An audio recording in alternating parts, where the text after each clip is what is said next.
서울 한복판, 불빛이 넘실 때는 밤거리. 그러나 화려한 네온사인 아래 어둠은 언제나 깊게 드리워져 있었다. 준호는 카페 창가에 앉아 있었다. 그의 앞에는 여권과 두툼한 서류 봉투가 놓여 있었다. 정보 브로커라는 이름으로 살아온 지난 세월, 그는 수많은 사람들의 사연을 들어왔다. 그날 밤 그의 앞에 나타난 여인은 낯선 분위기를 풍겼다. 창백한 얼굴, 날카로운 눈빛, 그리고 손에서 떨어지지 않는 작은 가방. 저 도와주실 수 있나요? 그녀의 목소리는 떨리고 있었지만 단호했다. 그 순간 준호는 직감했다. 이 만남이 단순한 의뢰가 아니라 그의 삶을 송두리째 흔들 사건의 시작이라는 것을. 처음부터 준호는 그녀를 믿지 않았다. 탈북민이라는 사람들을 많이 봐왔지만 수진의 태도는 달랐다. 지나치게 경계하고 쉽게 입을 열지 않았다. 그 가방 안엔 뭐가 있지? 준호가 물었을 때 수진은 곧바로 가방을 끌어안았다. 말할 수 없어요. 하지만 이걸 지켜야 해요. 의뢰를 받아야 할지 말아야 할지 망설이던 순간 창밖에서 검은 밴이 멈춰섰다. 그리고 검은 양복의 사내들이 카페 문을 열고 들어왔다.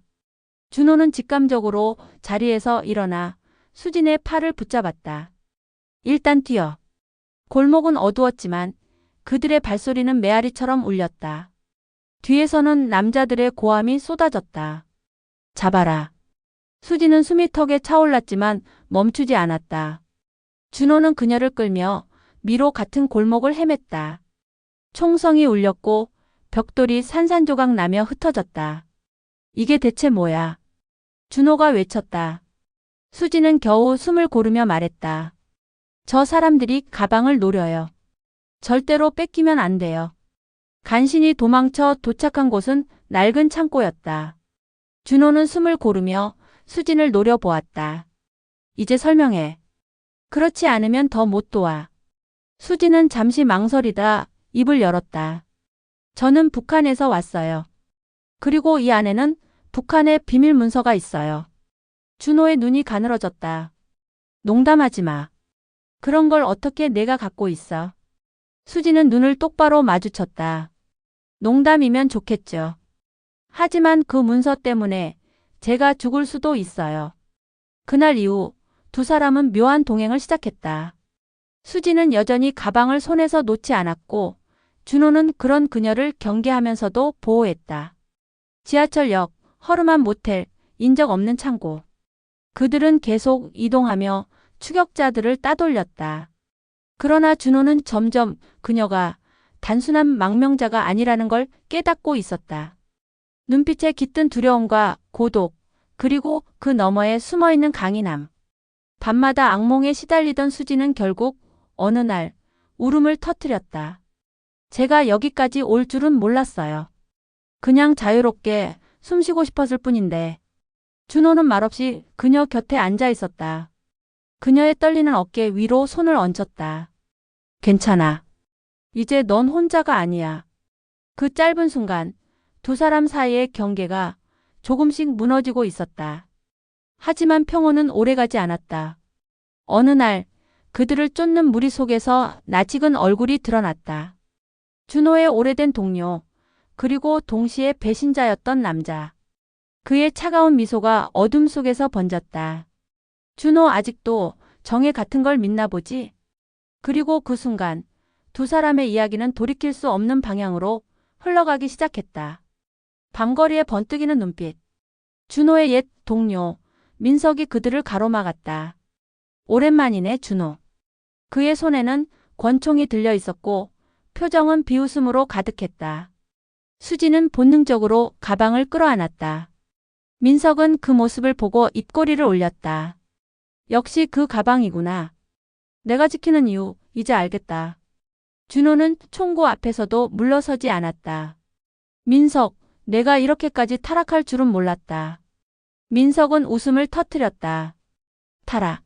아니, 현실을 택했을 뿐이야. 총성이 울리고 파편이 튀었다. 창고 벽이 무너지고 불길이 번졌다. 준호와 수지는 다시 도망쳐야 했다. 타는 냄새, 연기로 가득 찬 공기, 그 속에서 수지는 거의 쓰러질 지경이었다. 그러나 준호는 그녀의 손을 붙잡고 끝까지 이끌었다. 살아야 해. 내가 살아야 이 모든 게 의미가 있어. 그 말에 수지는 다시 발을 내디뎠다. 그녀의 심장은 불길 속에서도 꺼지지 않았다. 도망친 끝에 도착한 허름한 여관. 수지는 가방을 열었다.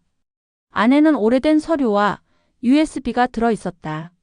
그 문서들에는 북한의 무기 개발, 고위층의 은밀한 거래 내역, 그리고 인권 유린의 증거가 적나라하게 담겨 있었다.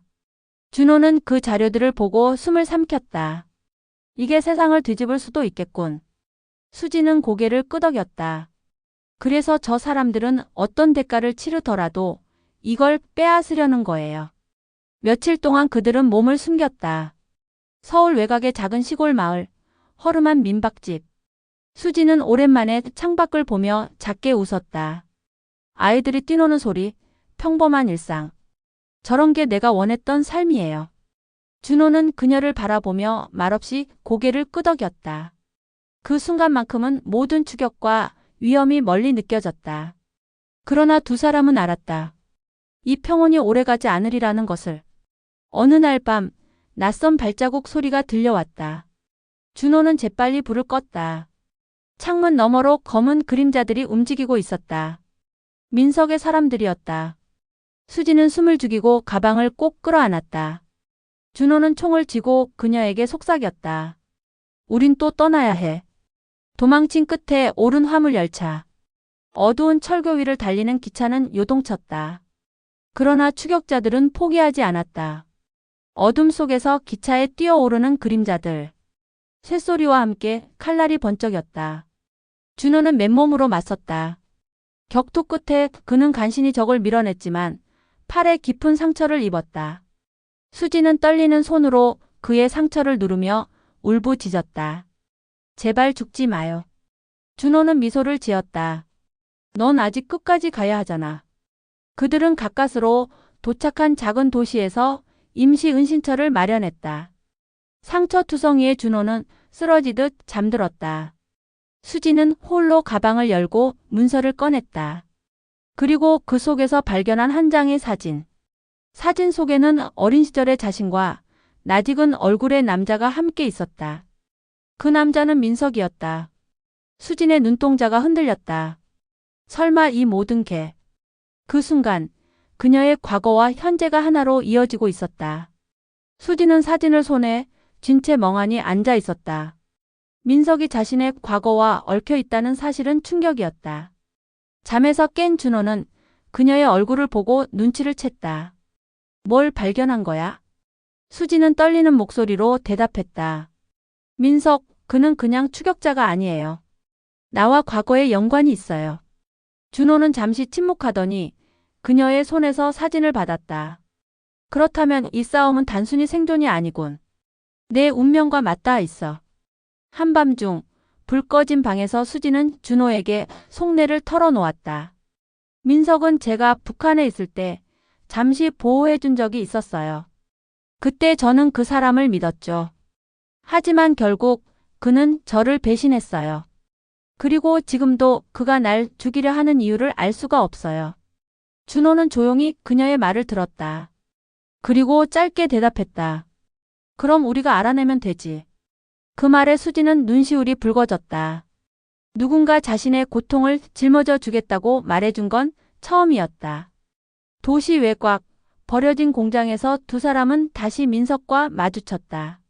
민석은 여전히 미소를 지으며 다가왔다. 수진 아직도 날 원망하나 보네? 수지는 분노와 두려움 속에 떨며 외쳤다. 왜 그랬어요? 왜 날 배신했죠? 민석은 비웃었다. 배신? 세상은 약육강식이야. 난 살아남기 위해 선택했을 뿐이지. 그리고 그는 총을 겨누었다. 이제 가방을 내놔. 내가 짊어진 무게는 내가 감당할 수 없어. 준호는 민석의 부하들과 격투를 벌였다. 불꽃이 튀고 금속 파편이 튀어오르며 공장은 지옥처럼 변했다. 수지는 두려움 속에서도 가방을 꼭 쥐었다. 총성이 울리고 파편이 날아드는 와중에도 그녀는 물러서지 않았다. 준호는 피투성이가 되었지만 끝내 수진을 지켜냈다. 민석은 분노한 얼굴로 물러섰다. 좋아하지만 오래 버티진 못할 거다. 간신히 도망쳐 나온 폐허 같은 골목. 준호는 무너져가는 몸을 간신히 버텼다. 수지는 그의 상처를 손수 치료하며 눈물을 흘렸다. 당신이 왜 이런 고생을 해야 해요? 제 잘못인데. 준호는 힘겹게 웃었다. 너 혼자 짊어질 일이 아니야. 내가 살아서 끝까지 가야 나도 의미가 있어. 그 말에 수진의 가슴이 벅차 올랐다. 며칠 동안 숨어 지내며 둘은 서로의 상처를 보듬었다. 수진은 점점 준호에게 마음을 열었고 준호 역시 그녀를 지켜야 한다는 사명 이상으로 끌리고 있었다. 짧은 새벽, 수진은 그의 곁에 앉아 속삭였다. 당신이 아니었다면 난 이미 포기했을 거예요. 준호는 그녀의 눈을 똑바로 바라보았다. 그리고 짧게 대답했다. 넌 포기하지 않았잖아. 그게 널 특별하게 만들어. 위험 속에서도 찾아온 잠깐의 평온. 비밀 은신처에서 두 사람은 처음으로 마음을 나누었다. 수지는 떨리는 목소리로 말했다. 나 이제는 혼자가 아니라고 느껴요. 준호는 그녀를 조심스럽게 안았다. 그래. 이제 넌 혼자가 아니야. 그 순간 두 사람의 눈빛은 얽혔고 고통과 두려움 너머에서 새로운 감정이 피어올랐다. 그것은 사랑이었다. 은신처가 발각되었다. 창문 밖 검은 차량들이 줄지어 서 있었다. 민석의 사람들이었다. 준호는 총을 움켜쥐고 수진을 뒤로 숨겼다. 이제 끝을 봐야겠군. 수진은 가방을 가슴에 끌어안으며 속삭였다. 만약 내가 잡히면 이걸 불태워주세요. 준호는 고개를 저었다. 아니, 넌 살아서 이 진실을 세상에 전해야 해. 총격전이 벌어졌다. 창문이 산산이 깨지고 불빛이 번쩍였다. 준호는 마지막 힘을 짜내 싸웠다. 그러나 적들의 수는 많았다. 수지는 눈앞이 아득해질 만큼의 공포 속에서 겨우 버텼다. 그 순간 경찰의 사이렌 소리가 울려 퍼졌다. 민석은 이를 갈며 뒤로 물러났다. 운이 좋군. 하지만 다음엔 없다. 경찰의 도움으로 가까스로 탈출한 두 사람. 수지는 결심했다. 이제는 숨을 수 없어요. 이 자료를 공개해야 해요. 준호는 그녀의 눈빛을 확인했다. 두려움 대신 결의가 있었다. 좋아. 하지만 그만큼 위험도 커질 거다. 수지는 고개를 끄덕였다. 더는 도망치고 싶지 않아요. 이젠 맞서 싸울래요. 수지는 국제 언론사와 접촉했다. USB와 문서들이 공개되자 세상은 충격에 빠졌다. 뉴스 화면에는 북한 정권의 어두운 진실들이 보도되었고 국제사회가 들끓기 시작했다. 민석과 그의 세력은 점점 코너로 몰렸다. 하지만 그만큼 두 사람의 목숨은 더 큰 위협에 노출되었다. 한밤중 버려진 항구. 민석은 마지막 승부를 걸었다. 수진, 넌 결국 날 배신했어. 나와 같은 길을 걸을 수도 있었는데. 수진은 흔들리지 않고 그를 바라봤다. 난 살아남기 위해 당신을 믿었어요. 하지만 지금은 사람답게 살고 싶어요. 민석의 눈에 분노가 번졌다. 총성이 울리고 싸움이 시작되었다. 준호는 치열한 격투 끝에 민석을 제압했다. 그는 마지막 순간까지 광기 어린 웃음을 지었다. 너희가 이긴다고 생각해? 세상은 변하지 않아. 그러나 그의 목소리는 파도에 묻혀 사라졌다. 긴 밤이 지나고 동이 터왔다. 수지는 항구의 난간에 기대어 바다를 바라보았다. 준호가 다가와 조용히 물었다. 이제 어디로 가고 싶어? 수지는 잠시 생각하다가 미소 지었다. 어디든 당신과 함께라면.